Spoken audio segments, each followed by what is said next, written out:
আল্লাহ আমাদের বোঝার তৌফিক দান করুন। বাতিল কোম্পানি, তোমাদের নামকরণেই বিপদে পড়েছ। এমনকি আমি যেগুলো নাম লিখেছ, নামগুলা যদি ধরি একটা নামও ইসলাম শরীয়ত সম্মত করতে পারবা না। এই যে লিখেছে হেফাজতে ইসলাম, ইসলামের হেফাজতকারী তো দূরে থাক, কেউ যদি বলে আমি নিজের হেফাজতকারী, কোরআন অস্বীকারী কাফের হবে। আমি আমার হেফাজতকারী হতে পারবো? আমার হেফাজতকারী কে? যেখানে কোরআনের ব্যাপারে, ইসলামের ব্যাপারে স্বয়ং আল্লাহ বলেছেন ইন্না নাহনু নাযালনা যিকরা ওয়া ইন্না লাহু লাহাফিজুন। খোলেন সূরা হিজর 9 নম্বর আয়াত। আল্লাহ বলেছেন নিশ্চয় ইসলাম কোরআনকে আমি নাযিল করেছি, আর এই কোরআন আর ইসলামকে হেফাজতের একমাত্র দায়িত্ব আমি নিয়েছি। এখন কেউ যদি বলে আমি ইসলামের হেফাজতকারী, তাহলে সে আল্লাহর স্থান দখল করলো। নাউযুবিল্লাহ বলবেন না জোরে?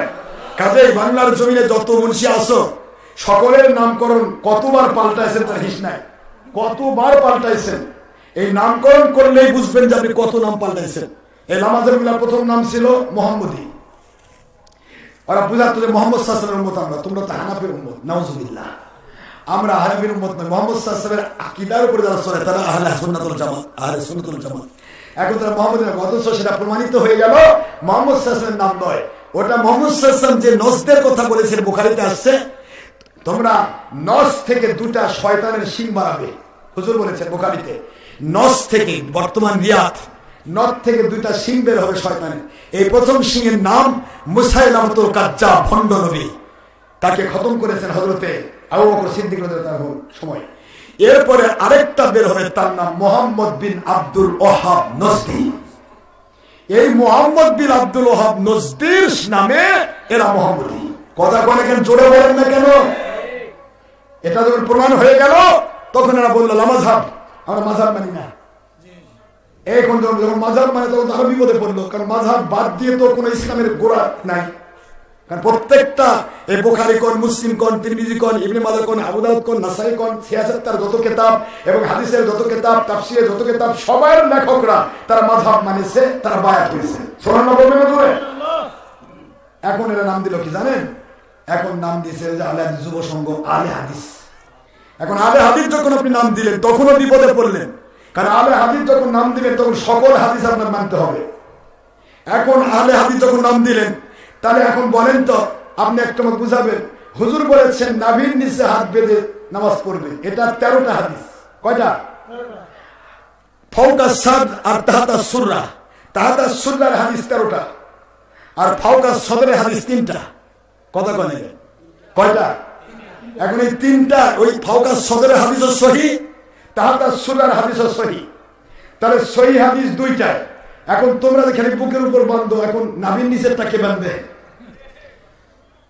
তাহলে আলে হাদিস দাবি করলে তারা সকালে ফজর নামাজে বুকে বাঁধা লাগবে, যোহর নামাজে নাভির নিচে বাঁধা লাগবে।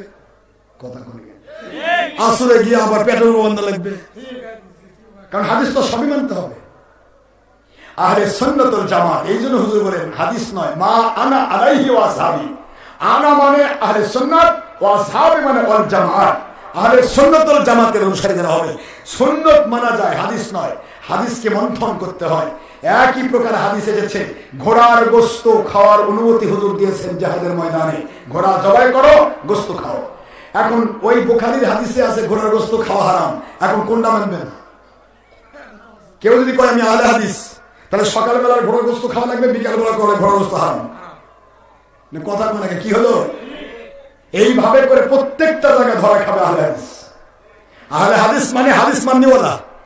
আপনি একটা হাদিস মানে, হাদিস মানে আহলে হাদিস মানেন, এই যে হুজুর বলেন কুল্লু মুসাওয়াবিন ফিন্নার, সকল ছবি আলা জাহান্নামী। তাহলে আহলে হাদিস, তোমার হাদিস সহিহ বুখারীর হাদিসের ভিত্তিতেই তো তোমরা জাহান্নামী। তো তোমরা তো ছবি করো, ভিডিও করো, এই হাদিস তোমরা মানতেছো না। এই জন্য বলছি মন খারাপ করবেন না। আমি সত্য বলি বলে মন খারাপ করেন, কিন্তু মন খারাপ করার জন্য বলি না। আমি বলি শুধু বাতিলটা বাদ দিয়ে ভুলটা সংশোধন করে সত্যের উপর আশার আহ্বান জানাচ্ছি। এর নাম হকের দাওয়াত। এর নাম কি? হকের দাওয়াত। আমি বাতিলের দাওয়াত দেই না, কোম্পানির দাওয়াত দেই না, আমার কোনো কোম্পানি নেই। আমি শুধু এইটুকু বলি, এরপরে আপনার নাম দেন কি আলে হাদিস থেকে পড়ে গেল, তখন এবার কইছে সালাফি। সালাফি বললে আরো বিপদ।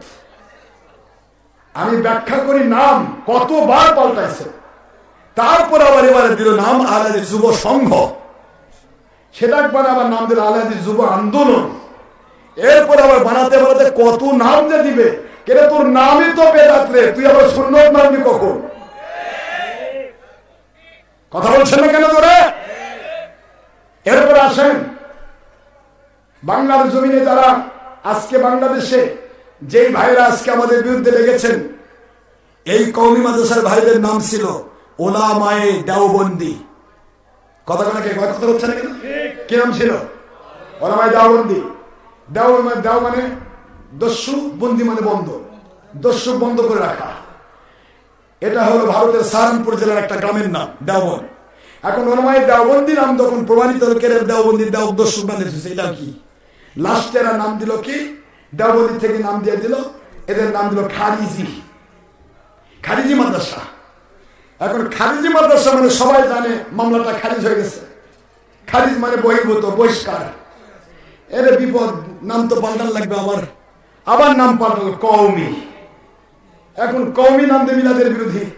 এখন তোমার কওম নাম তো কোরআন হাদিসে কোথাও নাই, কোন জায়গাতে কওম শব্দটা মুসলমানের নামে নাই। কওমে মুসলিম, কওমে মুমিন নাই। আছে ইন্নাল্লাহা লা ইয়াহদিল কওমাজ জালিমিন, কওমাল কাফিরিন, কওমাল ফাসিকিন, কওমাল মুনাফিকিন, কওমে লূত, কওমে হুদ, যত প্রকার অভিশপ্ত এবং কাফের জাতের নামে কওম। এটা দিয়েও বিপদে পড়ছে। লাস্টে গিয়ে আবার নাম পাল্টালো হেফাজতে ইসলাম। এখানে আরেক বিপদ, ইসলামের হেফাজতকারী জুতা রাখে পালে আসলো পুলিশের ভয়ে। আমি আপনাদের কি বলবো? আমি বললে মন খারাপ, আশরাফ সিদ্দিকী খালি গাল পারে। আমি গাল পারি না আব্বা, আমি সত্যটা বলি তোমাদের সংশোধন করে দেওয়ার জন্য। রাগ করো না, পারলে আসো, আমি দেখি সুবহানাল্লাহ, দেখি কার কত সুপার আছে। আল্লাহ আমাদের সবাইকে আল্লাহ সন্তুষ্ট করে কবুল করুন।